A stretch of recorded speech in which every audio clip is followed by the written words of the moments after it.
voy a usar el mejor ejemplo y el peor ejemplo a la vez. Todo el mundo ha escuchado del dinero, las criptomonedas, el Bitcoin, etcétera, etcétera, etcétera. En el video, lo poco que se haya podido escuchar, decía que blockchain era mucho más que una criptomoneda o otra cuestión, que era algo así como certificar de manera segura datos, y que esa certificación de datos de manera segura no la hacía un intermediario.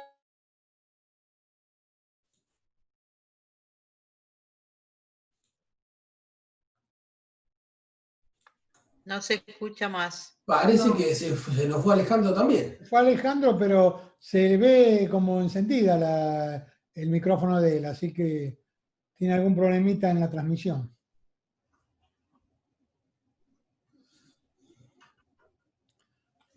Y bueno, Jorge, en algún momento teníamos algún problema.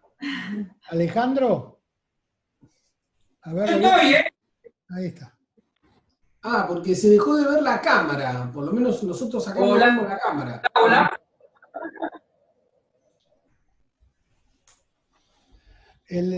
A vos se te ve la imagen y recién se escuchaba el audio, Alejandro.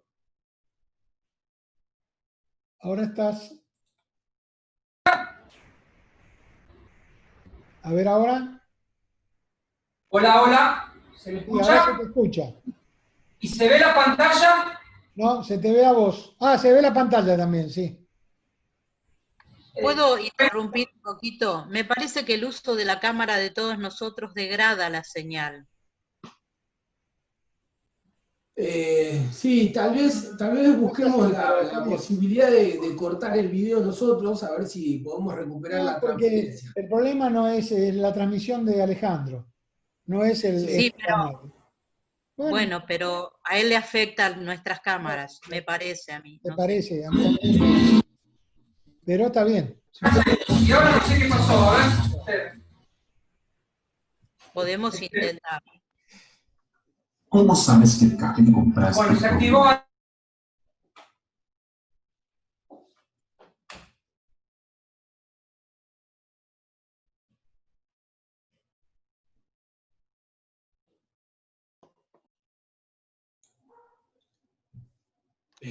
Jorge, ¿me escuchás? De acá, voy a compartir pantalla.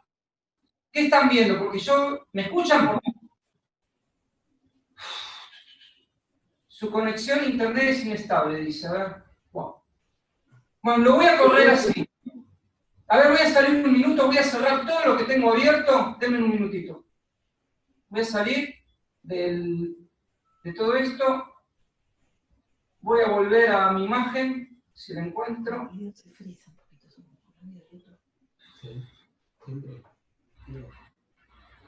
Ahora se ve la pantalla mía. La pantalla se ve en la segunda placa. En la segunda placa. Y todavía te seguís viendo bien en la cámara. Yo la recomendación que haría es si dejás de compartir pantalla y vamos a una transferencia de cámara normal. Así podemos sostener un poco el tema. A ver. Ahí está, ahí se ve la segunda pantalla, ¿verdad? Sí. Perfecto, esperen un poquitito. Alejandro, lo que yo te recomendaría es que no pasemos ni videos ni compartamos pantallas porque está como muy trabado. Esperá que estoy cerrando todo, yo sé por qué. Espera, ya está. Estoy cerrando todo porque ahí se abrieron un montón de cosas a la vez. Ahí está. Se cerró todo ahora. ¿Qué ven ahora? Ahí en la pantalla, ¿verdad? El segundo slide. Perfecto. Bueno, decimos que... Voy a hacer Alejandro, escuchame una cosita. Vamos a hacer otra cosa. Evitemos compartir la pantalla, no importa la presentación. Vayamos a hacer un intercambio sobre el concepto y que nos lo que están haciendo allá con la empresa en Qatar. Bueno. Porque me parece que no están dadas las condiciones hoy, la red funcionó muy mal ¿Y ahora? bancos y demás, y tal vez nosotros estemos teniendo algún problema que no podemos resolver. Por eso Se ven los slides. ¿Se ven los slides ahora? Fíjate, a ver, vamos. Ahí yo lo organicé. Bueno, decíamos, hablemos un poquito del dinero. El efectivo. El efectivo es una forma de dinero que preserva el anonimato de la persona. Yo compro algo, pero no importa quién soy. Mientras tenga el bien de cambio, que es el dinero, lo puedo utilizar. Es un bien de cambio, anónimo, el efectivo. Lo emiten los estados a través de bancos. Se sigue a través de pago de impuestos y de su bancarización. El dinero electrónico, una transacción monetaria, por ejemplo, una tarjeta de crédito, no es anónimo, depende de terceros. Lo atesoran bancos y otras intermediaciones. Ahora, cuando atesoramos dinero, ¿qué atesoramos? Dólar, euro, yen, libras, pesos. Ese dinero realmente se puede atesorar, y ahí viene otro paradigma interesante. ¿Qué es el dinero verdaderamente? Un acto de fe ciega. Nosotros en Argentina estamos acostumbrados a la inflación y que el valor de nuestro dinero rápidamente pierde día a día por la especulación y diversas razones que no vienen al caso. Pero la moneda de reserva mundial, el dólar, también, lo que pasa es que lo hace de una manera más lenta. Eso está asociado a cómo es el sistema monetario internacional actualmente. Pero un dólar, en 1913, un dólar hoy vale, a esa época traído, 0,05% de su valor. Es decir, se depreció en 100 años un 95%. Decimos que esto de la cadena de bloque usa un elemento, por ejemplo una moneda digital, pero no necesita un actor específico en donde depositemos la confianza. Ese actor podría ser, en el peor de los escenarios, el gobierno, o podrían ser los bancos, u otro. Ahora, las redes de información distribuida es algo que quizás alguna vez ya usamos. Por ejemplo, si alguna vez se bajaron música a través de un torrent, algún programa, algún software, o estuvieron husmeando la enciclopedia Wikileaks, todo eso funciona a través de la tecnología de redes distribuidas, conocida como P2P. Ahora bien, ¿y esto qué tiene que ver? ¿Qué es esto de las redes P2P? Las redes P2P quiere decir par to par, peer to peer. Por ejemplo, vamos al ejemplo cuando queríamos ver una película y bajándola por internet. ¿Qué hacíamos? Alguien bajaba la película en internet, la dejaba en su disco rígido o la comunicaba y la compartía en su servidor. Otra persona se preguntaba, ¿quién quiere esta película? Yo. Esta persona se la bajaba al servidor. La siguiente persona, había 2 personas con la película bajada en el servidor. Otra persona de la red quería la película, la podría acceder. Y así sucesivamente de a pares. Ahora, ¿qué pasaba si este servidor se caía? O yo estaba bajando la película en este momento en este servidor. Inmediatamente la red se daba cuenta y ponía en servicio el siguiente servidor, de donde yo dejé bajar la película. Así funciona una red par a par. ¿WhatsApp es una red peer-to-peer? No. WhatsApp no es una red peer-to-peer. Cada vez que nosotros mandamos un mensaje de WhatsApp, alguien, llámese Facebook, lo está recibiendo, está obteniendo información y luego me llega a mí. Eso pasa en un microsegundo, pero alguien está recopilando la información. Cada copia se instala, se va repartiendo en cada PC y cada servidor. Cada red a pares, monedas basadas en bits, por ejemplo. Dinero. Una pregunta del dinero. ¿Y por qué me meto con el dinero? ¿Cuánto tienes? Básicamente hoy, ¿cuánto tienes? La clave es el registro lo es todo, pero la pregunta es, ¿el registro lo es todo y de todos? Hoy el registro de nuestras transacciones lo lleva electrónicamente los bancos. una institución de confianza en la cual nosotros depositamos nuestro dinero y confiamos que él lo administre sabiamente. No hace falta recordar lo que pasó en diciembre de 2001 o lo que pasó en otros países sobre la integridad de los bancos. O en el mundo, en 2008, cuando empezaron a oírse la palabra capitalización de bancos, flexibilización cuantitativa, rescates, etcétera, etcétera, etcétera. Esa confianza se pone en duda. Ese fue otro de los contextos, pero vuelvo a los registros. El registro lo es todo y todo. ¿Cómo ve el dinero el banco? Como una unidad de registro que atesora. Entonces, para el banco, esa unidad de registro equivale a dinero. Dinero electrónico, cosa que todos en nuestra cuenta sueldo poseemos. La pregunta, dinero, ¿cuánto tienes? Todos sabemos lo que es de todos, pero ninguno sabe quién es quién.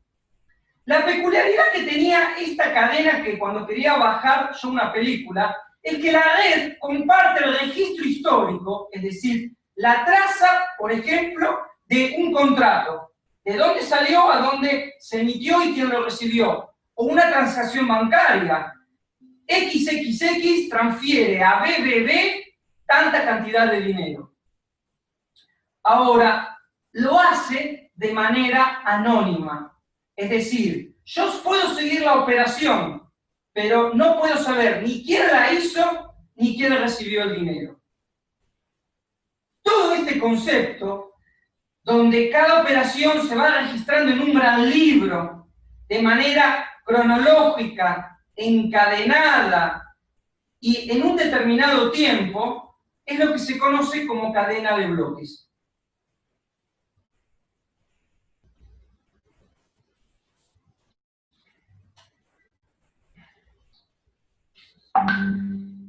La pregunta, esa famosa moneda electrónica, Bitcoin, ¿en qué medio se mueve? Se mueve en un medio P2P. Es decir, ¿se acuerda la red de la película para bajar la película? Bueno, el dinero digital, el dinero conocido como el Bitcoin, se mueve en esa cadena. El que hizo este trabajo se llamaba Satoshi Nakamoto. Sobre este tipo nadie sabe nada, no se sabe si es un tipo, una organización, un grupo de personas, y existen todas las teorías de conspiración habidas y por haber sobre la naturaleza de él. ¿Y de dónde viene? Lo que sí, la propuesta de esta manera de crear dinero electrónico y compartirlo bajo un sistema de confianza mancomunada, lo hizo o lo publicó en el año 2008. Para el 3 de enero del año 2009 ya se había minado el primer bloque. Ahora, veamos, dijimos que el registro lo era todo. ¿Cuál es la lógica de la cadena de bloques y sus eslabones? ¿Qué hay detrás de cada esto? Bueno, ¿qué tiene un bloque? Un bloque tiene texto. Un texto muy particular, un texto que no se puede modificar. ¿Cuánto pesa ese bloque? Ese bloque, si lo quisiéramos pesar de alguna manera, pesa 1 mega. Si hablamos de transacciones económicas, ese bloque de texto, ¿cuántas transacciones puede tener por bloque? De 2.000 a 2.000 transacciones, 2.200 transacciones por bloque. ¿Cada cuánto se genera un bloque? ¿Cada cuánto se crea un bloque? Aproximadamente cada 10 minutos. Eso quiere decir que ocurren de 3 a 4 transacciones por segundo, validadas por otro actor, el minero. En esta red peer-to-peer o de pares existen dos personajes, dos naturalezas diferentes de actores. Los que hacen transacciones y los que crean bloques. Ambos se manejan y funcionan de la misma manera, están en una red de pares. Ahora, ¿qué hacen los mineros?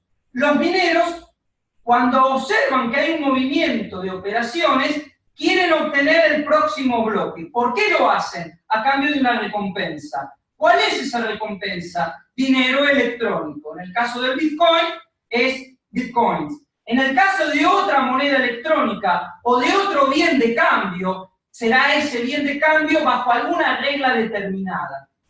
¿Qué hace el minero cuando no mina Bitcoins? cuando no crea bloques. Lo que hace es certificar que cada operación que hace la persona A la persona B es válida, como lo hace a través de un sistema de claves. Cuando uno se pregunta, y si yo tengo un Bitcoin físico, ¿qué es lo que tengo? ¿Qué es lo que tengo? Ustedes tienen primero toda la red de la cadena de bloques en ese archivo, es decir, todos los registros de todas las operaciones y transacciones que ha habido en la red hasta el momento que ustedes tienen el acceso a ese Bitcoin. ¿Qué les dan a ustedes? No les dan un papel, no les dan un billete, no les dan nada por eso. Le dan dos claves, una clave personal y una clave para compartir. Cuando ustedes quieren transferir ese bloque, dan la clave a compartir. Y el minero verifica que ustedes tengan la clave personal. ¿Qué pasa si ustedes pierden la clave? Perdieron el dinero. Es decir, ahora el dinero es un concepto revolucionario. Me hago cargo yo mismo de mi propio dinero. Lo cuido yo mismo de mi propio dinero. No delego esa función a un banco, a un tercero que se hace cargo de ese dinero. Continúo. Ahora, ese trabajo de ser minero es duro. No es un trabajo para cualquiera. ¿Por qué es duro? Y acá el Satoshi, cuando pensó esto llevado al dinero, pensó en algo del concepto que ha perdido el dinero, el cual impide atesorarlo y nos obliga a consumirlo rápidamente, que es su capacidad de atesorarlo. ¿Se acuerdan lo que decía de la depreciación? Bueno, esa capacidad de atesorarlo, en las reglas que impuso, dijo, miren muchachos, esta moneda virtual, este servicio virtual, esto que yo voy a darle un determinado valor, tiene un límite. Es escaso. Solo va a haber 21 millones de Bitcoin o tokens. ¿Qué es un token? Un token es un objeto que tiene valor, pero solo dentro de un cierto contexto. El mejor ejemplo es cuando voy al casino y compro fichas del casino. ¿Dónde valen esas fichas del casino? En el casino, para jugar a la ruleta, a la tragamonedas o lo que fuera. Salvo de ese contexto no vale nada. ¿Dónde es el contexto? La red de redes, la red par-to-par, o peer-to-peer, de par a par. 21 millones de Bitcoin hay nada más para minar. Esos Bitcoins se dividen en unidades de 100 millones. La mínima unidad se conoce como Satoshi en homenaje al supuesto autor de esto, que es la unidad más pequeña. Aproximadamente se crean 12,5 Bitcoin por minuto, 144 bloques por día, en promedio 1.800 tokens o bitcoins diarios. Ahora, ¿cuántos bitcoins se han minado hasta el momento? Se han minado ya 18.216.750 bitcoins, o sea, el 86,75% de todos los que van a existir en el mundo. Entonces, cada vez que alguien mina un Bitcoin, recibe una recompensa. Pero esa recompensa tiene una dificultad. ¿Cuál es la dificultad? Que a medida de que se producen bloques, es decir, cada 210.000 bloques, la recompensa se divide por 2. En el video, si lo pudieron escuchar o ver muy mal, decía que la recompensa era de 12,5 Bitcoins. Pero eso cambió hace 2 semanas, el jueves pasado, o sea, hace 2 jueves atrás, en el cual la recompensa ahora es 6.25 bitcoins. Eso lo que fuerza es que los mineros sean cada vez más eficientes, o bien tiendan a desaparecer los que no son eficientes. ¿Cuándo se va a acabar aproximadamente el Bitcoin? Y acá puede aparecer un nuevo paradigma geopolítico. Se calcula que no va a haber más Bitcoin, o la producción de Bitcoin va a producirse entre el 2034 y el 2140, donde ahí ya no va a ser ni siquiera económico ni rentable la recompensa por minar Bitcoins. ¿Qué será de los mineros? Bueno, ahí los mineros van a recibir recompensas por certificar las transacciones que hacen. Hoy eso no lo hacen. Ahora, yo decía, Es duro ser minero. El minero está al servicio de la comunidad para garantizar el anonimato y para que se cree valor de manera segura. Ahí aparece el concepto del hash. ¿Qué es el hash? Bueno, el hash es ese guiso que ven ahí, de pedacitos de que no se sabe qué tiene, ¿sí? No se sabe qué tiene, pero ese es el resultado. Ahora, ese concepto de ese guiso lo vamos a llevar al concepto de hash en informática. Dime el hash, hola, me llamo Mate. ¿Cómo se obtiene ese hash, hola, me llamo Mate? Por una serie de reglas. Invento una. Agarro la palabra hash, la letra H le doy un valor de 5, la letra S le doy un valor de 6, a las demás letras les pongo el número cronológico, las corro 2 lugares, las multiplico por 10, las divido por 20, y a ese resultado lo factorizo por 5. Me va a dar una serie de números toda esa sustitución. Si yo sé la regla, o sea, conozco el hash, puedo determinar la frase, porque conozco la regla. Entonces, dime el hash de Mate. El hash de Mate, me llamo Mate, es todo ese código, único, fijo, que no se puede cambiar. Si yo cambio una coma, cambia todo este código.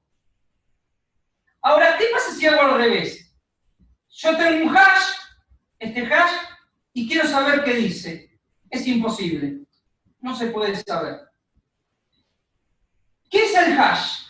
Es una función matemática o un algoritmo que transforma palabras en un conjunto arbitrario de elementos de datos, como puede ser un fichero de texto, de un único valor y de una longitud fija, que se conoce como el hash. Es decir, si yo escribo hola y todo lo que dice acá, para esa frase va a existir este hash, único, exclusivo. Si vuelvo a escribir la misma frase, va a volver a aparecer este hash. Pero si yo escribo otra frase, cambio una coma, agrego un espacio, cambia totalmente. De esta manera se garantiza el anonimato de quienes hacen la transacción. ¿Qué contenido tiene un bloque, entonces? Un bloque tiene el hash del bloque anterior, ese número rarísimo, la fecha y hora de creación, más Mate gana 12 Bitcoin por minar este bloque.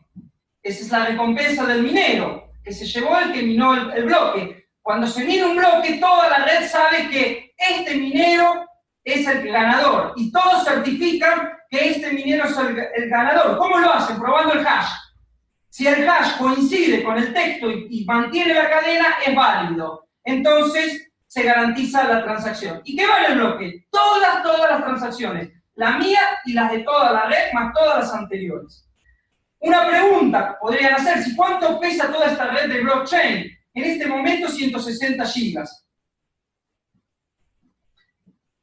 ¿Qué es la información cuando vemos un bloque? Bueno, lo que decía anteriormente. La fecha que se creó, quién lo creó y el peso del bloque. Dijimos que pesa entre 1 mega, punto 2 aproximadamente, y el hash de cada bloque. Esto que están viendo acá, básicamente es la cadena de bloques.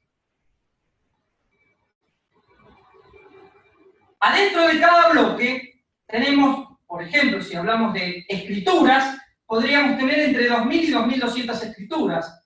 Si habláramos de contratos inmobiliarios, entre 2.000 y 2.200 contratos inmobiliarios, o lo que nosotros queramos proteger. Eso está adentro de ese bloque. Pero como pueden observar, acá hay una transacción, y la transacción es anónima, es una clave, no se sabe quién es.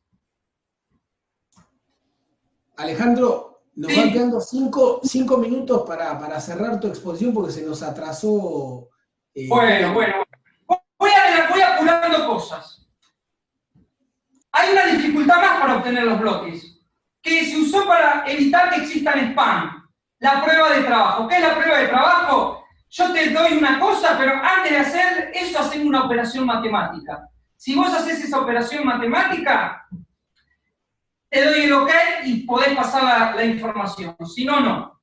Entonces, la prueba de trabajo en el hash influye que vos tenés que optar por el hash que tiene tanta cantidad de ceros adelante de la operación. 34, 321, 1300, 1500 pruebas y cálculos hasta que alguien encuentra el hash.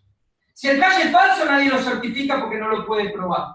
De esa manera se garantiza que todos compitan, que no haya fraudes y que nadie quiera romper la cadena de bloques, porque no conviene. El negocio es minar bloques. Cada 2016 bloques se ajusta la dificultad. Si se tarda mucho en obtener un bloque, se reduce la dificultad. Si se obtienen bloques rápidamente, se aumenta la dificultad. ¿Para qué? Para que se produzca un bloque cada 10 minutos, como dijimos antes. La tarjeta de crédito, ¿cómo era? La tarjeta de crédito, la información era conocida. Esto es totalmente anónimo, no nombres, no apellidos, no datos. ¿Para qué se puede usar? Para hacer cualquier tráfico de cualquier cosa ilícita o lícita. ¿Cómo se empezó esto? Se armó un bloque que se llamó el bloque original, y ese bloque original, a partir de ahí se repartió por otros mineros, obtuvieron esos mineros los primeros 50 bitcoins de recompensa, o 50 tokens de recompensa, y a partir de ahí lo pusieron a la oferta y a la demanda con la promesa que esta moneda iba a tener algún valor algún día. Como decía en el video, hoy vale aproximadamente $10.000, al valor que valía no llegaba ni $1 en ese momento. ¿Cómo minan? ¿Quiénes minan? Y acá empecemos a mirar un poquito quiénes son los mineros. Como ya es difícil minar, se arman pools, o sea, piletas donde hay muchos mineros trabajando todos en conjunto y formando recursos para crear este bien escaso que se llama moneda virtual. ¿Quién es el primer país que mina? China. 81% de todos los mineros están en China. Islandia un 5%, Japón un 3%, República Checa un 3%, Georgia un 2%, la India un 2%. Ahora presten atención a este valor. China va a ser el último en minar y quedarse con los bitcoins más escasos. Los que van a... ¿Por qué? Porque tienen una infraestructura. Porque minar implica consumir mucha energía, mucho poder de cálculo. ¿Quién es este señor? Vitalik Buterin. Vitalik Buterin se le ocurrió tomar todos los conceptos que decía del bitcoin, todo lo que vimos recién, todo lo que implica su seguridad, y lo sumó a una cosa que se llaman contratos inteligentes. Imagínense que yo quiero comprar una casa. ¿Qué hago para comprar una casa? Voy a una inmobiliaria. A su vez, cuando ya me pongo de acuerdo, el otro tiene otra inmobiliaria, quizás. Se ponen todos de acuerdo, voy a un escribano. El escribano capaz que llevo al abogado. Bueno, empiezan a aparecer un montón de actores al registro de la propiedad, del catastro, etc. Y yo podría evitar todo eso con un contrato inteligente. ¿Cómo funciona el contrato inteligente? Yo compro una moneda que me permita acceder a ese contrato inteligente. Este muchacho, Vitalik, inventó el Ethereum. La moneda se llama Ether, que me permite adquirir un contrato inteligente. ¿Qué hago? Ese contrato inteligente vale el costo de la vivienda. ¿Cuándo recibe el dueño de la vivienda el Ether? Cuando yo tengo la llave la coloco adentro de la cerradura y por algún sistema inteligente abre la puerta. De esa manera quiere decir que esa casa y el contrato se consolidó.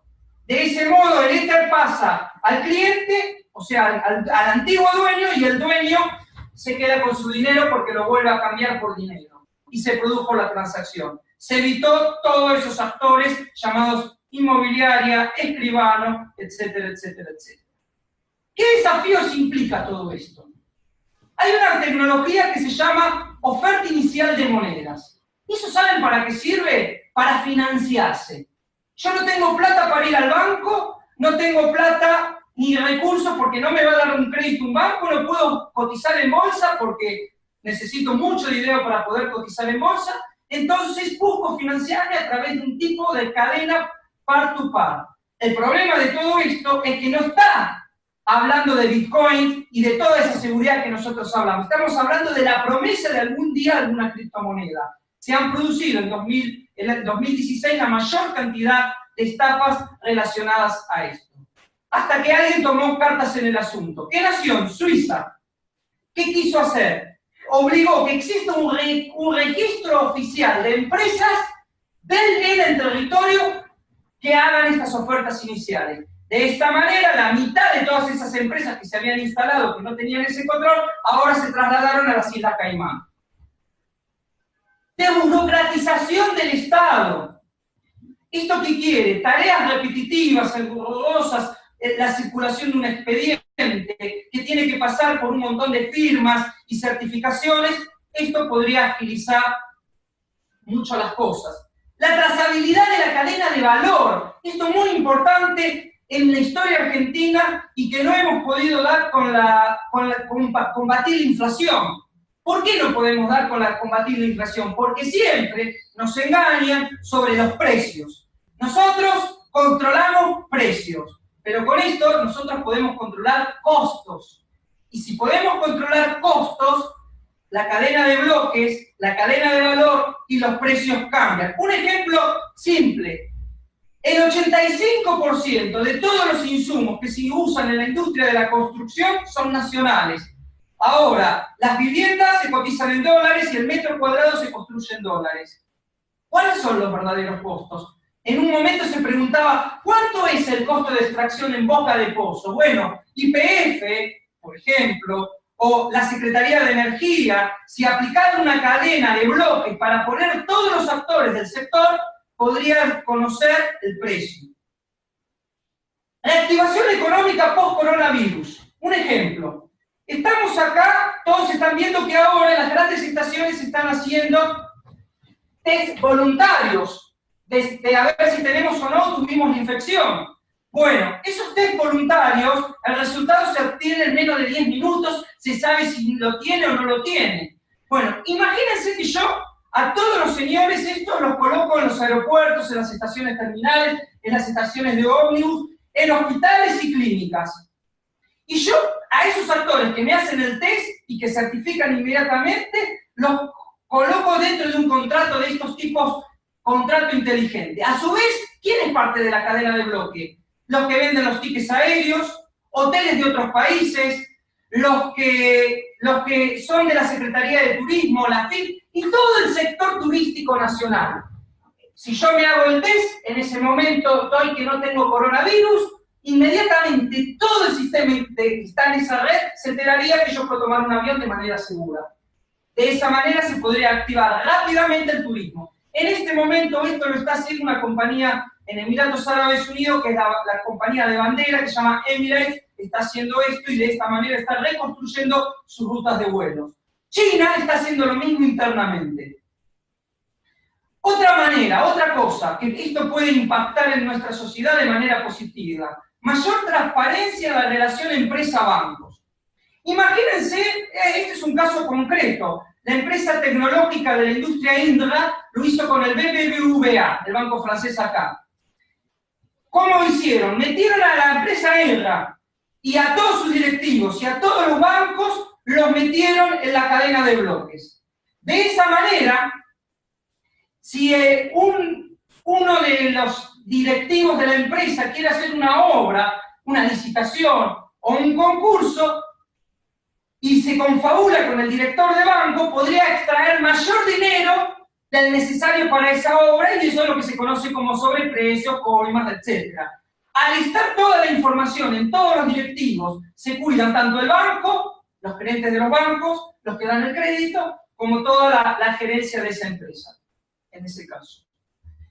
Fidelización del voto electrónico. Esto es un tema controvertido, muy controvertido. A nosotros nos han querido vender montones de sistemas de voto electrónico. Pero ¿cómo están esos sistemas de voto electrónico? Dependían de una empresa, de un código y de la buena fe que si quiere nos dan o no la información, como nos pasó desgraciadamente con esta gente que se fue en el gobierno anterior, que quiso implantar esto y lo hizo, y ahí estamos todavía preocupados sobre los resultados de las elecciones. Bueno, si el Colegio Electoral Argentino implicara esta tecnología propia, autóctona, haciéndola por sus propios medios, ¿qué podría hacer?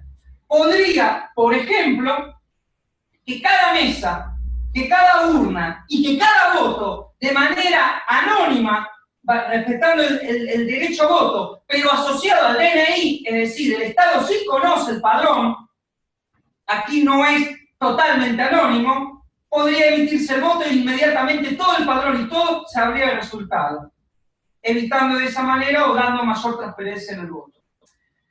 Monedas fuertes interestatales. China empezó a minar su propia moneda.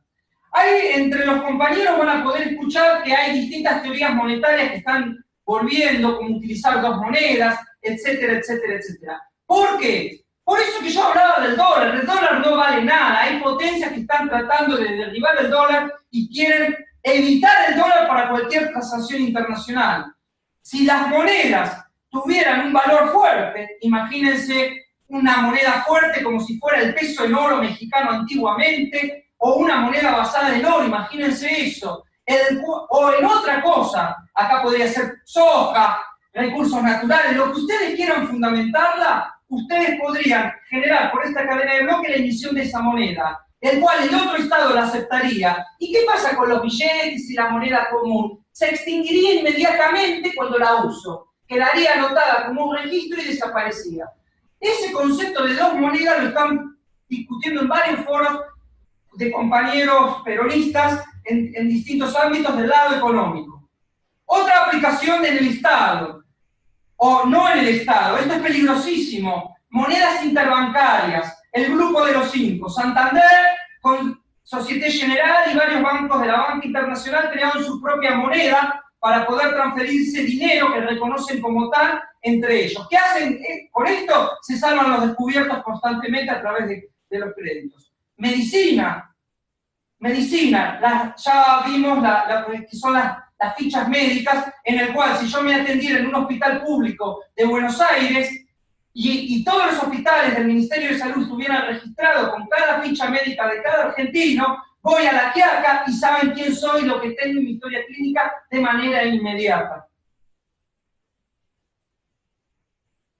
ONGs, pero acá está, antes de que digan muchas gracias y termino, y les pido disculpas por todos los errores, acá hay algo que nos tiene que preocupar y que tenemos que pensar muy bien, que es las DAOs. ¿Qué son las DAOs?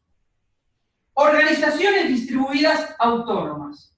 ¿Qué quiere decir? Que una empresa no es más una persona física o una persona jurídica conformada por personas físicas. Una empresa puede ser un código, un bot, un robot. Y esto ya existe. El video lo mostraría, pero tengo miedo de pasarlo, así que no lo voy a pasar. Esto ya existe. Imagínense que llega a mi casa un taxi, sin conductor. ¿Por qué llega el taxi sin conductor? Porque tiene un algoritmo en una red de taxis sin conductor, en el cual dice que alguien necesita un taxi. Ese algoritmo calcula que el taxi más cercano es la unidad 1, la cual le avisa a todos los demás, yo tomo esto y llego. Todos los demás van siguiendo lo que le pasa a la unidad 1. Cuando llego no veo ningún conductor. Me subo al taxi, indico el destino, que seguramente ya lo conoce porque lo marqué antes, como contratar un Uber, y el taxi me lleva. A la noche, como el taxi era eléctrico, dejó de hacer y se va a recargar. Mientras toda la recaudación que hace el taxi la va acumulando, empieza porque tiene un algoritmo que le dice, bueno, cada viaje tengo que amortizar una parte del costo porque en 15 años voy a ser obsoleto y me tengo que cambiar. Bueno, el taxi va amortizando su capital. Cuando es obsoleto y ya no tiene valor de mercado, se va y se compra otro taxi automáticamente en la empresa. Esto parece ciencia ficción, pero ya existe.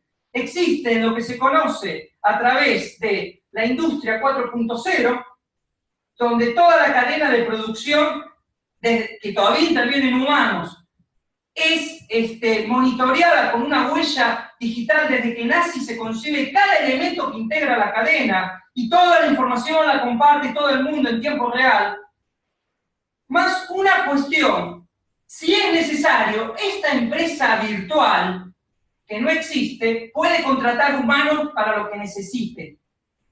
Y eso es el gran nuevo paradigma que puede estar viniendo. Por ejemplo, cuando vaya el auto al taller mecánico porque necesita su mantenimiento, lo sigue atendiendo un señor mecánico.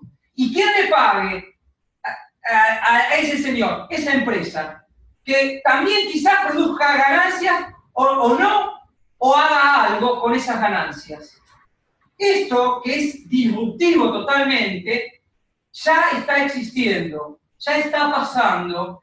Y, por ejemplo, ¿dónde está pasando actualmente? Y es un problema que ha generado muchas burbujas. En la Bolsa de Comercio Internacional. Hoy, los que compran y venden acciones no son personas, ni corredores, ni brokers, ni nadie. Hay algoritmos constantemente estudiando el mercado y comprando y vendiendo acciones a ciegas. Y si el algoritmo es imperfecto, genera burbujas. Por ejemplo, hay una muy conocida que se llama WeWork. Y hay otra muy conocida que se llama Uber.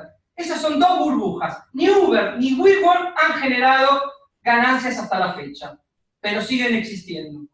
Bueno, ahora creo que les conté todo, les planteé lo del Estado, pregúntenme, espero que hayan entendido algo porque es difícil y pido perdón por los videos. Bueno, muchísimas gracias, Alejandro, sí, entendimos bastante, fallamos ahí con los videos, pero anduvimos bien atentos a todo lo que nos contaste. Bueno, acá ya tenemos preguntas. Gabriel Bacalor quiere hacerte algunas consultas, algún comentario. Gabriel. Muchas gracias, Alejandro, por tu exposición.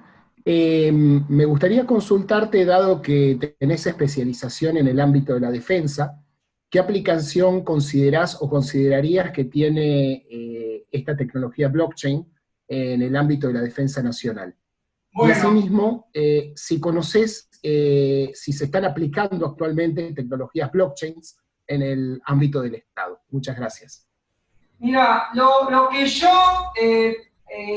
yo lamentablemente le voy a decir es que en el ámbito de Estado, si se están aplicando estas tecnologías, no son por cuenta y propia del propio Estado. Es decir, el Estado no tiene o no ha desarrollado o no ha podido articular estas capacidades para sí mismo. Es decir, dependería de terceros. Por ejemplo, esto le pasa a los bancos también. El banco francés, el BBVA, no contrató para hacer eso con Indra, no contrató ni creó su propia cadena de bloques ad hoc, ni Indra la creó. Contrataron los servicios justamente de Ethereum, que te permite crear cadenas de bloques a medida. Eso es muy peligroso a nivel de Estado. ¿Por qué? Porque también tenés que tener tu gente que tenga esta capacidad, es decir, programar estos algoritmos, estos conocimientos, coordinarlos. Justamente yo estoy hablando con ustedes a raíz de la inquietud que me llamó Oscar Nis. Oscar Nis me dijo, Alejandro, ¿tenés ganas de hablar de cadena de bloques? ¿Y por qué Oscar Nis me dijo, Alejandro, tenés ganas de hablar de cadenas de bloques? Porque estoy los santos días, todos los días diciéndole, esto lo tenemos que aplicar urgente porque es una cuestión de defensa nacional. Ahora me voy a la defensa nacional propiamente dicho. Esto sí tiene aplicaciones. Tiene aplicaciones inclusive, hay una cosa que yo quiero decirles, el blockchain, al margen de la informática, existe y a veces lo usamos para obtener consensos. Cuando nosotros buscamos consensos, lo que estamos haciendo es aparearnos entre pares y queremos torcer una voluntad hacia un interés propio, tratando de mediar de la manera mejor posible esa negociación. Bueno, eso es blockchain también, o sea, es el concepto escondido de blockchain, basado en el testimonio. Ahora, imagínate que yo tengo un objetivo. Ese objetivo es evitar que el enemigo avance. Ahora, yo no tengo una red de sargentos, capitanes, mandos, deterioro de comunicación, no tengo canales de comunicación, etcétera, etcétera, etcétera. ¿Qué puedo hacer? Dar nada más esa instrucción a todo el mundo. Evitar que el enemigo avance. Cada mundo, cada soldado, cada militante, cada guerrillero, cada ciudadano que tiene esa orden, tiene una propia red, que solo por naturaleza va a querer coordinarse y cuando vea o perciba al enemigo, se va a organizar como un hormiguero y lo va a hacer. Esto que yo les estoy contando ya pasó de verdad.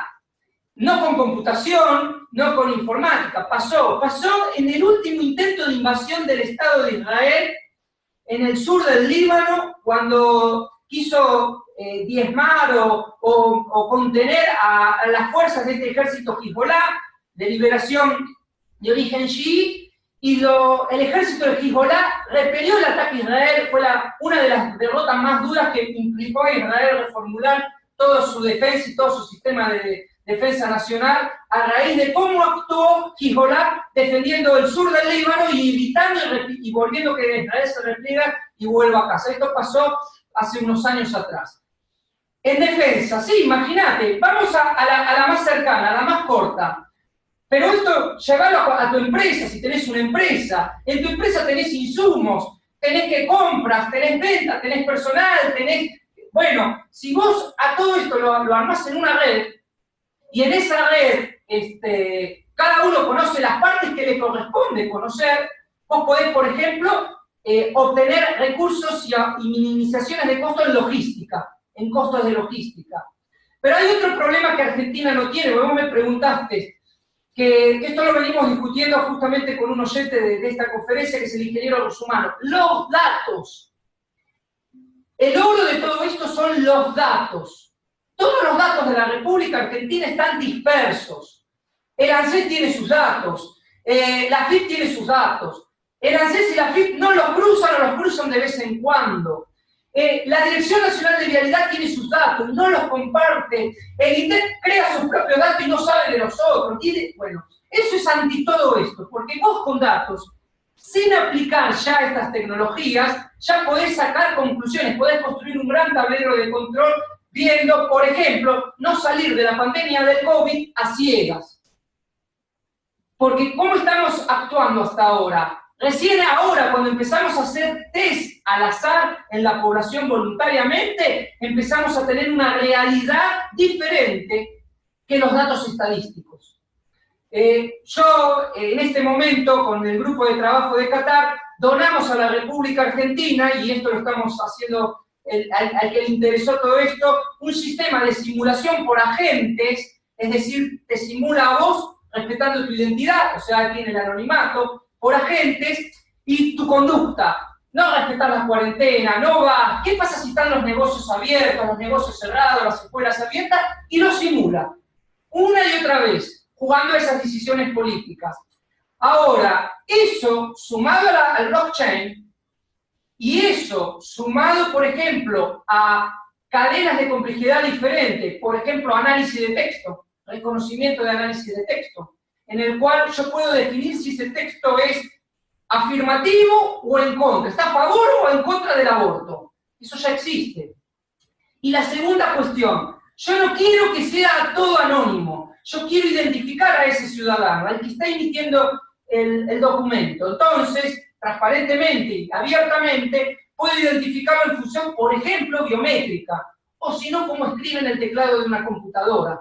Entonces, yo sé que en ese momento Gabriel está escribiendo con la contraseña y usuario de Rosana, o sea, estás en el servidor de Rosana y la sesión de Rosana, pero sé que sos Gabriel, porque yo te tengo digitalmente registrado. Pero eso lo puedo hacer, si quiero, sin invadir tu intimidad, porque a mí no me importa qué estás escribiendo ahí adentro, a mí me importa que vos estás usando la sesión de otro. Esto lo usamos y lo hicimos en un hospital. ¿Qué pasaba la noche en los hospitales? Privado. Los médicos se cambian en las guardias y se suplantan unos a otros, y a veces se queda uno y no dice, y entran con la sesión de otro y se van cubriendo. Bueno, saltaron todos los que hacían eso. ¿Por qué? Por esto. Nos vamos quedando un poquito de tiempo. Alejandro. Vamos a acortar un poco las respuestas. Teníamos también la pregunta o el comentario de Jorge Novitsky. Sí, Alejandro, vos hablaste recién de la posibilidad de la trazabilidad de la cadena de valor y todas las posibilidades que ofrece esta tecnología. Yo me pregunto, y vos ya creo que... ¿Puedes poner la imagen, por favor? Ah, sí, perdón, disculpen. Sí, yo me pregunto, también hablaste de la aplicación a la salud. En el terreno del intercambio de valor, ¿no sería conveniente y revolucionario que el Estado vaya paulatinamente a partir de una criptomoneda, no sé, que puede ser Ethereum o el criptopeso, controlando la trazabilidad de transacciones de valor y préstamos y en el terreno en general de las finanzas. ¿Por qué? Porque de esa manera probablemente se podría garantizar que se evite la evasión, el lavado de dinero, incluso eliminar a la intermediación de los bancos privados en la cuestión de los préstamos, las comisiones. Me parece que esa es la salida por arriba del laberinto en el que estamos. O sea, ¿cómo lo ves esto? Sí, te voy a aclarar dos cosas. Bitcoin ya no podemos. ¿Por qué? Porque se acaban. ¿No? Es antieconómico crearlos minados. ¿Qué puede hacer el Banco Central si es viola? Comprar Bitcoin, eso sí, comprarlos, como compra oro, como compra plata o como hace otra cosa. Pero, ¿qué no podemos hacer? Ponernos a minar Bitcoin, Ethereum, no tiene sentido. Ahora, yo te hablaba de criptopeso, por ejemplo. Ahora, ponernos a crear nuestro propio criptopeso con nuestras propias reglas basados en un patrón fuerte, no digo al oro, pero podemos generar qué valores de intercambio fijos y teniendo después un bien de cambio, que sería el papel billete o el papel electrónico, podés hacer eso que vos decís. Ahora, hay una tragedia. Cuando ustedes miran videos de YouTube sobre Bitcoin extranjeros, resulta que Argentina y Venezuela son los países que más fugan capitales a través de esto, del Bitcoin, porque es anónimo. ¿Cómo hace el Estado rápidamente para cazarlos a todos estos? Como todavía la gente es ignorante y es vaga, no se pone directamente uno a la cadena de bloques y usa intermediarios. Esos intermediarios se conocen como mesas de dinero, brokers, cuevas, etcétera, etcétera. Hay otro ejemplo que también se hace, pasa en la caja de valores. Bueno, nunca sabe, fíjense, tenemos que cobrar los bonos y discutir con los bonistas. Todavía no sabemos quiénes son los bonistas minoristas. Está ahí el ministro de Economía pidiéndole la base de datos a la caja de valores a ver si... Bueno, todo eso, muchachos, definitivamente se acabaría. Pero el Estado lo tiene que capitalizar. Porque si Alejandro, hay que hacer, hay que evangelizar. Un segundo, Jorge, tenemos otros participantes que quieren preguntar. Ok. Sí, discúlpame. Alejandro, dale, cerrá y te pasamos a vos, Juan, que querés hacer algún comentario. Insisto, que el problema es que tenemos que tener los datos primero. Los datos no están, hay que recopilarlos, juntarlos. El INDEC, alguien lo tiene que hacer. Porque hoy los datos los maneja el sector privado. ¿Quiénes manejan el blockchain? Privados y no son justamente de nuestro partido, de nuestras ideas y del desarrollo nacional. Son, por ejemplo, grupitos o empresitas vinculadas a los trolls de ya saben quién o esas cuestiones. Por suerte, todavía no pueden crear blockchain propio. Les falta intelecto o sapiencia. Pero en cualquier momento lo van a hacer porque tienen recursos para hacerlo. Sí, la otra pregunta. El Estado no tiene que capitalizar esto. China lo está haciendo. Dale, Juan. Rusia. Sí, buenas tardes, Alejandro. Bueno, muchas gracias. Estuvo realmente muy bueno. Me desasnó en un montón de conceptos que no tenía. Justo te iba a preguntar eso, que está vinculado con las noticias últimas, sobre todo la de hoy, de China, ¿sí? Que ellos están apuntando a armar su propia criptomoneda, que posiblemente, o por lo menos por lo que se dice, se va a lanzar en noviembre de este año, y que hoy tomó la decisión que sorprendió a los mercados en que no va a tomar al dólar como moneda de cambio. Entonces, a mí me genera muchas dudas, dos elementos. El blockchain por un lado y la criptomoneda por otro, que también trabaja con blockchain, ¿no? Exactamente, una aplicación de blockchain, sí. Pero, ¿a qué planteo? También veo una emisión terciaria, no secundaria, más todavía respecto de lo que es el dinero digital para la economía. Entonces, así como va a haber un montón de dólares que van a sobrar, lo que vos decías, que, no sé, dentro de unos años ya no hay más Bitcoin, hoy está a $10.000, estuvo 20, no sabemos cuál es el techo del precio del Bitcoin.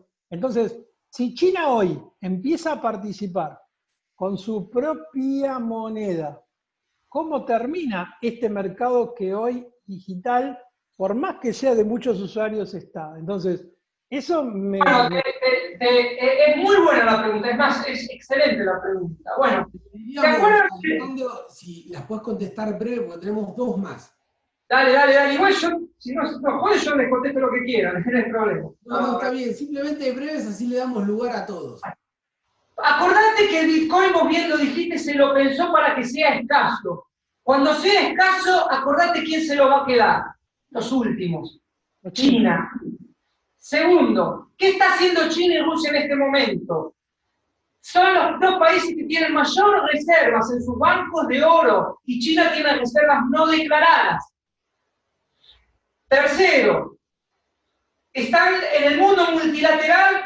Sí, a ver, por ejemplo, ¿cuánto vale un euro actualmente? Vale lo mismo que el peso. Yo tranquilamente sería el momento que me voy a hablar con Putin y le digo, che, tu euro vale como el peso. ¿En qué lo referenciamos? En el intercambio comercial. ¿Qué intercambio? Alimentos versus maquinaria.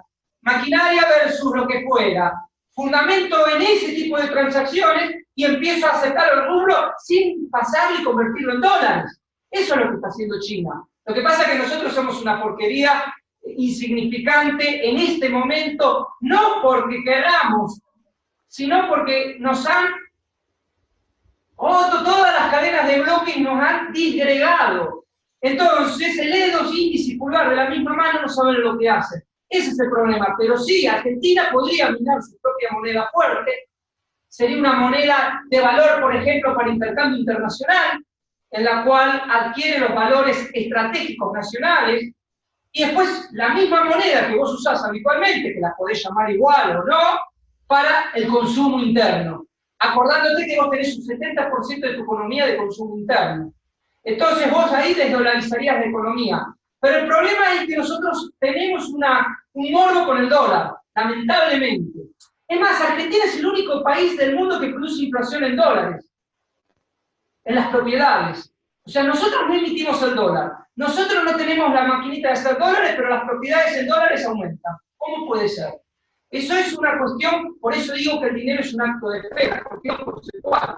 Pero hoy China, Rusia y otros países ponen en juicio y apuntan a lo que vos decís, querido Juan. Gracias, Alejandro. Le damos la palabra a Lidia. Bien. Alejandro, me interesa las aplicaciones de Industria 4.0 en lo que yo estoy trabajando, y por supuesto blockchain es uno de los componentes. En particular para la parte logística, para cadena de valor y la posibilidad de utilizarlo en el armado de las cadenas de valor que hacen a la economía, el tema de la oferta de productos, el poder manejar realmente el abastecimiento. Y si te queda un segundito, cuando hablabas de detección de fraude, eso lo hacemos nosotros con inteligencia artificial. Hay diferentes graduaciones. Y quería saber qué le agrega a blockchain a esa posibilidad. Probablemente sea para guardar esos datos que son personales, ¿no? Y no digamos, poder mantenerlos anónimos a pesar de disponerse de la información. Bueno, tu respuesta. Ese probablemente, la respuesta es, como lo suponés, correcta, sí, eso. Pero tiene otra ventaja. Al ser pública la información, vos ya no tenés que escrachar a nadie mediáticamente, porque todo el sistema sería, imagínate que en esto tiene que incluir un veraz. ¿Qué hace el veraz?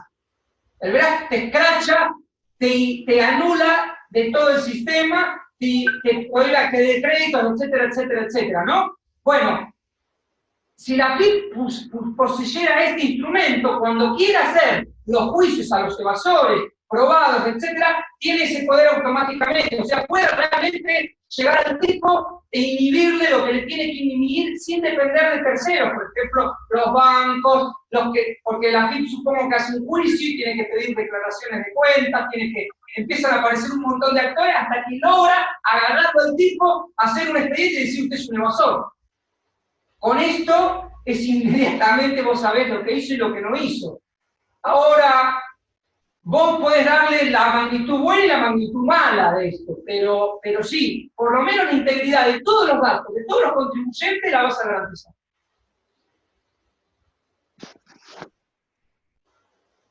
Bueno, le pasamos la palabra a Juan Francisco.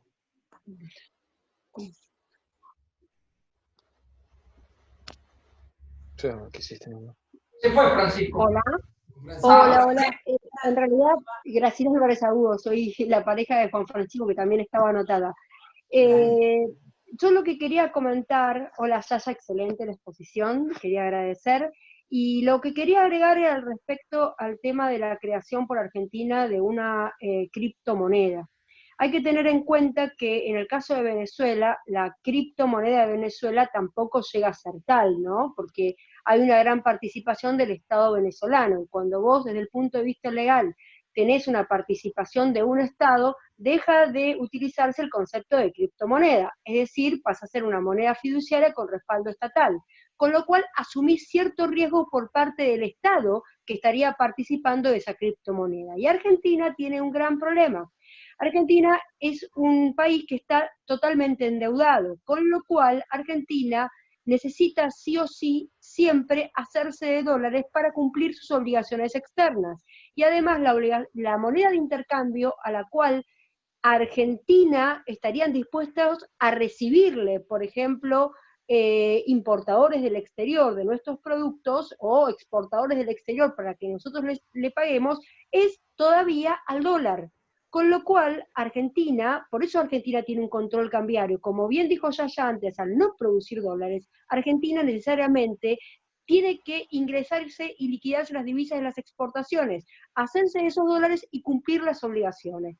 Primero va a tener que cumplir con las obligaciones de pago, por eso es que el Fondo Monetario autoriza el control de cambios. En septiembre del año pasado, el 1 de septiembre, autoriza a Macri, que lleva adelante el control cambiario, y bueno, se mantiene hoy por hoy vigente, pero ese punto no es un punto menor que lo tengamos en cuenta. Estamos para la creación de cualquier criptomoneda que pueda utilizar el país, porque este es un problema que viene además del año 30, es un problema que ya desde la época de Uriburu, que venimos con el problema del control cambiario en la Argentina. Entonces, es un problema que digamos, no ya, en ese sentido, el tema de la creación de una criptomoneda para la Argentina tiene determinadas limitaciones en ese sentido. ¿Por qué? Porque además, Argentina fue uno de los primeros países en los cuales se empezó a utilizar el tema de la criptomoneda para saltar el control cambiario durante el año 2014. Exactamente.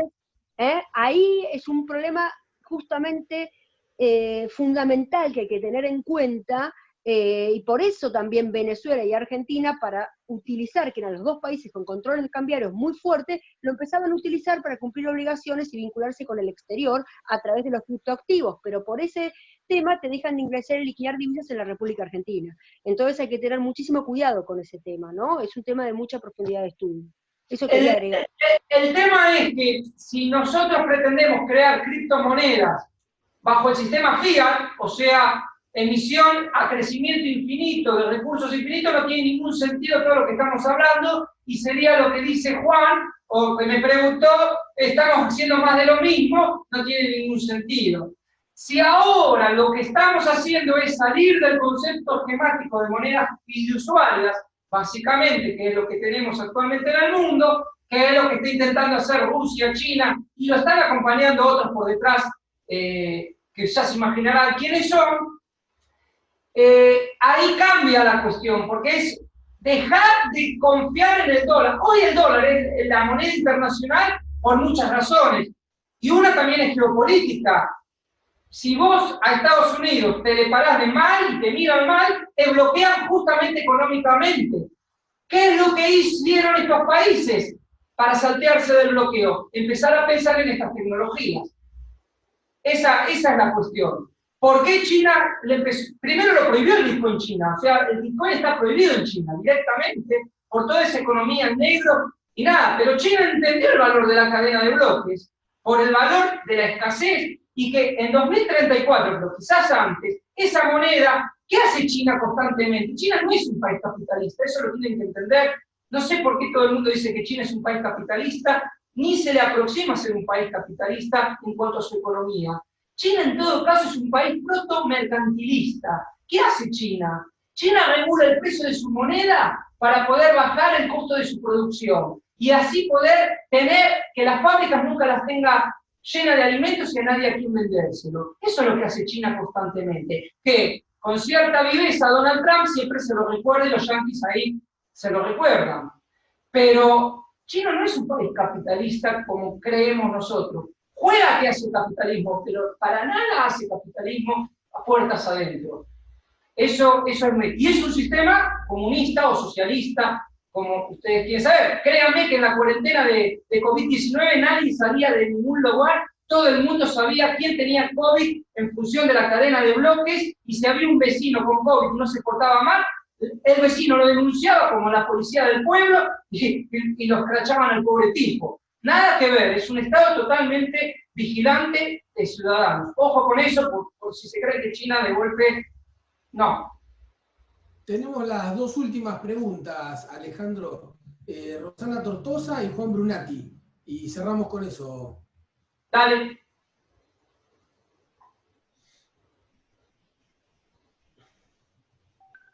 Rosana. Oh, era simplemente para recordar que hay una propuesta argentina, no sé realmente si se puede implementar, que es la moneda par, y sí, lo que sería una pregunta, si sería un buen comienzo la billetera virtual que pretende hacer ANSES para el pago de algunas de los beneficios sociales. Bueno, yo les cuento, sí, es una muy buena respuesta, sí, sería bueno eso, porque hace lo que necesita el sistema.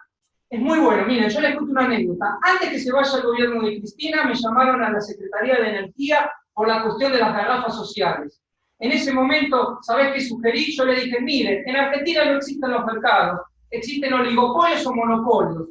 Las garrafas las venden 4 y van a poner el precio como quieren o no te van a vender. ¿Qué tenés que hacer? Me preguntaron. Entonces yo le dije, cargale a los ciudadanos en la SUBE o en lo que vos quieras el costo neto de una garrafa y que se la compre donde quiera el ciudadano. Sí, esa es una medida buena, porque vos estás empoderando a la gente. Uno de los problemas de la gran recesión mundial es un fenómeno que se llama cantillón.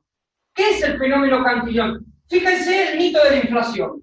El mito de la inflación dice que si vos emitís más inflación, mentira, porque la moneda se deprecia naturalmente porque necesita circular.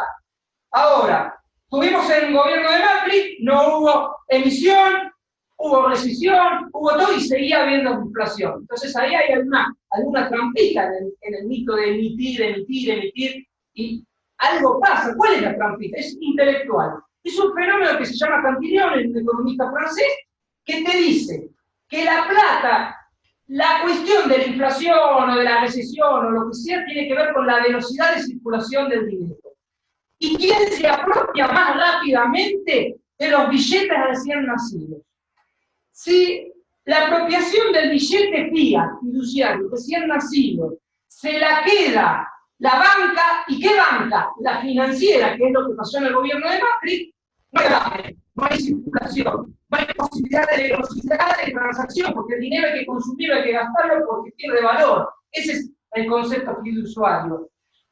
Entonces, ahí está el quid de la cuestión. Si vos, el dinero recién nacido, el billete recién emitido, se lo queda y se lo guarda en un banco, y el banco no da créditos productivos, especula en mercados financieros básicamente, en instrumentos financieros que son burbujas, bonos, acciones, pero no acciones de empresas, ni siquiera acciones, promesas de acciones, como los SEDAS, por ejemplo, para tener una idea, una manera de operar aquí en el exterior. Bueno, ahí vos tenés inflación seguramente, porque eso no baja a lo que activa la economía, que es el capital productivo. O sea, cuando Perón cantaba la marcha combatiendo al capital, ¿qué capital vamos a combatir siempre? El financiero especulativo. ¿Qué capital nos interesa? El productivo, el que desarrolla. ¿Cómo tiene que ser? Y 50 y 50, equilibrado. ¿Y el Estado qué tiene que hacer? Controlar que se mantenga el equilibrio entre uno y el otro. Esas son claves de política monetaria, de política nacional, pero el problema es Olvídense de la cadena de bloques, es que el dedo índice y pulgar de la misma mano por lo menos tengan datos, se comuniquen, los recopilen, intercambien información, circulen, un poquito bajar egos, hay un montón de variables que se pueden hacer simplemente sin cadena de bloques, sin nada. Pensar así como la cadena de bloques, eso sí, porque la cadena de bloques es la voluntad de una comunidad. Eso hasta ideológicamente en el peronismo, el justicialismo, tiene mucho valor, porque nosotros somos una comunidad organizada, generalmente decimos eso. Gracias, Alejandro. La última pregunta, el último comentario lo tiene Juan Brunati. Ahí, bueno, mira, te hago otra pregunta. Tomando el tema de blockchain, por lo que tengo entendido, Argentina está desarrollando lo que sería el BFA, Blockchain Federal Argentina o algo por el estilo, que creo que está utilizándose para, o quieren utilizarlo para procesos licitatorios, para cadena de alimentos, digamos, para seguir la trazabilidad de los alimentos, y creo que es para los títulos académicos, una trazabilidad de los títulos académicos, algo de eso. Primero, si tenés algún pensamiento respecto de ese proyecto, pero sobre todo la pregunta es, sacando la criptomoneda, ¿qué actividades serían cruciales que se trabajen a través de cadena de bloques? La industria petrolera, por ejemplo. Ajá.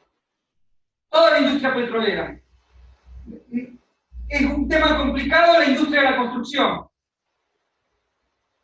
¿Por qué? Porque es una industria 70% nacional.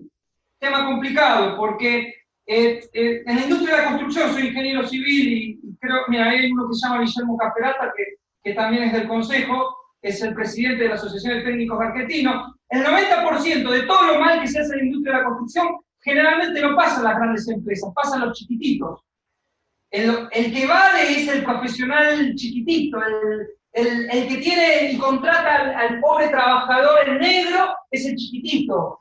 La gran empresa constructora está registrada, lo puede hacer, pero ¿qué va a hacer? Le va a cambiar la categoría, etc. Entonces sí tiene un gran valor tener la trazabilidad de todo. La industria del petróleo, ¿por qué? Porque es un tema que nadie habla, pero no sé si se sabe, pero en México es conocido. En México desaparece y se roba el petróleo, y se roba el combustible y se trafica. En Argentina también pasa, pero nadie controla realmente. Otro ejemplo donde se puede aplicar, que lo estamos hablando en un grupo con colegas que tiene que ver ruso-humano. Si vos ponés un sistema de cadena de bloques, o al menos una red, y ponés sensores de pesaje en todas las carreteras de la República Argentina, o las principales carreteras o arterias, podés empezar a ver cómo truchean la carga de los camiones, que se pierde un montón de carga. Ahí, si está todavía el ruso-humano, podría explicarlo mejor el tema. Pero sí, en casi todo lo podés poner, todo en todo, por eso yo había puesto todo en todo, pero básicamente el concepto de la red de redes, de par to par, de la información compartida, distribuida, eso es lo que nos da mucho poder, porque si no son los compartimentos estancos, índice pulgar de la misma mano no sabe lo que hace, y tenemos lo que tenemos. Sobre ese proyecto, espero no estar equivocado, yo pregunté el otro día a un colega del Instituto Patria y me dice que no le dieron mucha pelota a estos chicos. Estoy tratando de rastrear a esos chicos, y potenciar para apoyarlos de vuelta por otros lados. O sea, todo el que esté hablando de estas ideas le tenemos que dar algún tipo de apoyo, sinceramente. Bueno, Alejandro, tenemos una ultimísima pregunta de Inés, muy breve, y ya cerramos. ¿Qué tal? Gracias. Voy a hacer pie en el ejemplo del gas, del precio del gas en la boca de extracción que dijo Alejandro. La pregunta es la siguiente: ¿cómo hago yo para forzar, porque tenía antes otra pregunta, pero ya la contestaste, y como soy informática entiendo, para cualquier cosa necesitamos primero ingresar los datos. Bueno, ¿cómo hago yo para forzar que las empresas me carguen los datos? O sea, hay un marco legal, hay que hacer un marco legal, porque si la empresa es estatal, yo Estado hago la carga de los datos y ya está. Pero digo, el tema de no saber el precio del gas en la boca de pozo no es casual, es algo intencional, o sea, no quieren que se sepa. Entonces, hay un marco legal. ¿Cómo obligo yo a ese que tiene que cargar los datos que me lo cargue? Gracias. Gracias, Inés. Te pedimos una respuesta bien breve, Alejandro, y ya cerramos. Es que no es breve la respuesta de esto, pero bueno. La manera es, primero, lo que primero tendría que hacer el Estado es obligar la estandarización y homogeneización de los datos. Como hizo la FIP. La FIP, ¿cómo factura electrónicamente? Bueno, el Estado tiene los instrumentos legales internos para, a través del ente regulador, por ejemplo, de obligar a que todos los datos se empiecen a cargar con distintos dispositivos y formas. También el Estado no tiene que resignar su función de poder de policía y de control. No tiene que quedarse, bueno, vos sos el empresario, me declaraste esto. No, el Estado tiene que tener una estrategia de control. El Estado para esas estrategias de control, por ejemplo, en la industria de la construcción, sinceramente creo que funciona bien, al menos algunas cosas que hace la Fundación WOCRA. ¿Qué hace la Fundación WOCRA y cuando hay una obra grande? ¿Qué se ocupa? De la seguridad y higiene de los obreros. Va a eso. ¿No tiene elementos de seguridad? Bueno, el tema es que el sector petrolero en particular, lamentablemente, el sector sindical es jodido, es complicado. El sector petrolero y los que intervienen es complicado.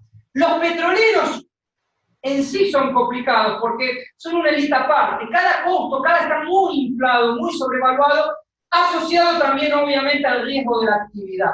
Es una actividad altísimamente riesgosa. Pero una cosa es la primera inversión inicial, los costos.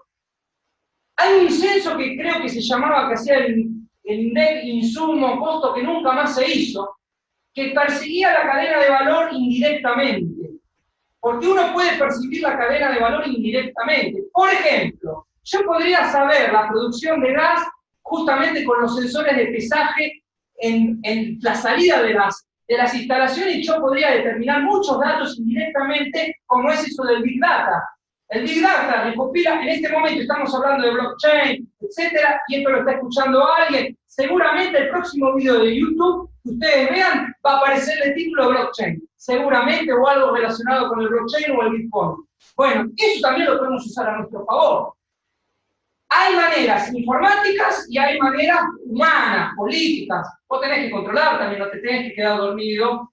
Si el ente regulador hiciera lo que tiene que hacer, otro sería el esquema. Después hay cambios de paradigma. Uno se tiene que preguntar, ¿el sector energético es verdaderamente un mercado o es un oligopolio y un monopolio?